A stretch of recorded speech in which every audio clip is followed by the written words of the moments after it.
This issue is hurting you. It is diverting you, as we saw at Kim Beazley's hang on. Just let me finish this question. Why don't you have the interview by yourself? You could talk the whole program. But I'm not. I'll just finish this question. Maybe I could just sit here and you could just carry on solve this puzzle. In a good interview, and Kerry's run hundreds of them, they can see him thinking and the interviewee thinking. You're asking us to believe that Paul Keating, confronted with this dilemma, can't fix it unless you've got something to hide. Kerry, the government's got nothing to hide.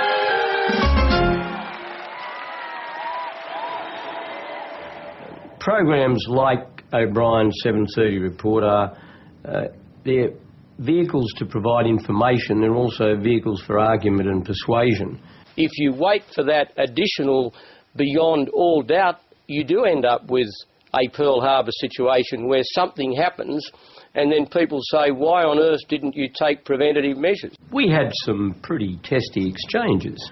It's a matter of simple logic. Yeah, well, that is my argument, if I may say so. Kerry, you've taken the words out of my mouth. It is a matter of simple logic to me. It was part of the job, and he was a very important part of the current affairs scene in Australia. Well, let me finish my simple logic first, and then you can tell me yours. Could I just finish? But I haven't finished the question. Well, I mean, you did interrupt earlier. Now let's have a sensible interview, please. Okay.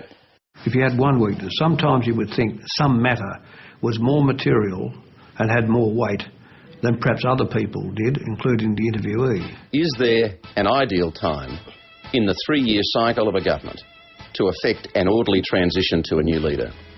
Kerry, I've stated my position on this, and I literally don't have anything to add. And he would chase that one point. Is there an ideal time in a government's 3-year cycle for a Prime Minister to effect an orderly transition? Kerry, I don't have anything to add. You know, like a dog at a bone. This is not now a question of, me getting some tricky way to get you to suddenly admit that you are or aren't going to retire. This is addressing the dynamics that have now been created, which potentially can affect the stability of your government. Kerry, go on. I'm not, if I may, I'm not accusing you of being tricky, but I still don't have anything to add. Sometimes he banged on too long on the one subject. Do you have any sympathy for that situation?